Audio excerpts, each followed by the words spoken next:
और चलिए अब एक नजर the untold stories of Modi पर।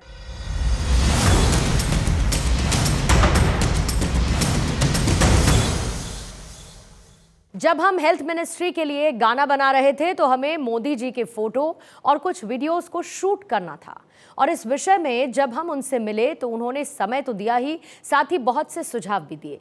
ये कहना है सिंगर कैलाश खेर का। The untold stories of Modi में ऐसी ही एक अनसुनी कहानी कैलाश खेर की जुबानी।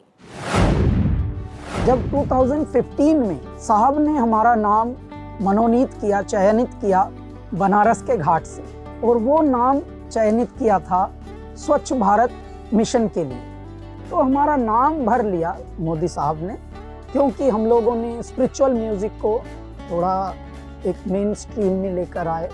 इस तरह की यात्रा से अचानक साहब ने जब नाम उद्घोष किया कैलाश खेर, तो वो पहला एक निकटता जहाँ पर आभास हुई कि अब और निकट आ गए। 100 करोड़ वैक्सीनेशन का टास्क हम लोगों ने कर लिया था, तो हम हेल्थ मिनिस्ट्री के लिए ये गाना कर रहे थे, तो उसमें हमें कुछ पिक्चर्स और एक दो इस तरह के कुछ वीडियोस के क्लिप्स हमें साहब के यूज़ करने थे, प्रधानमंत्री जी के। उसके लिए हमको साहब तक पहुंचना पड़ा।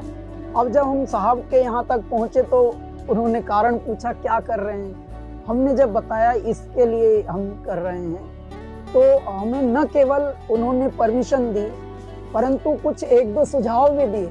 उनका इतने सच्चे दिल से संगीत और आध्यात्म और सच्चे कृत्यों में इन्वॉल्व होना ये दर्शाता है कि उनके हृदय में कलाकारों के प्रति भी, क्योंकि हम ही अकेले नहीं, पहली बार भारत में ये हुआ है कि बहुत सारे कलाकार अब संसद में बैठे हैं मेंबर ऑफ पार्लियामेंट बनकर। एक आदि योगी का जब अनावरण हुआ था कोयम्बटूर में, तो सदगुरु जग्गी वासुदेव साहब ने हमको बुलवाया था महाशिवरात्रि पर, और साहब भी थे, और मेरे भोलेनाथ का गुणगान हो रहा है और साहब बैठे हैं, लेकिन साहब भी ध्यानस्थ। और उसके बाद हम लोगों ने गाया आदि योगी, और उसकी जो प्रस्तुति थी वहाँ प्रधानमंत्री जी बैठे हैं ध्यानी बनकर, समाधिष्ठ होकर और एकाग्र होकर बैठे हैं। उसके बाद मैं भाग के गया और साहब से बात हुई, बहुत प्यारा लगा।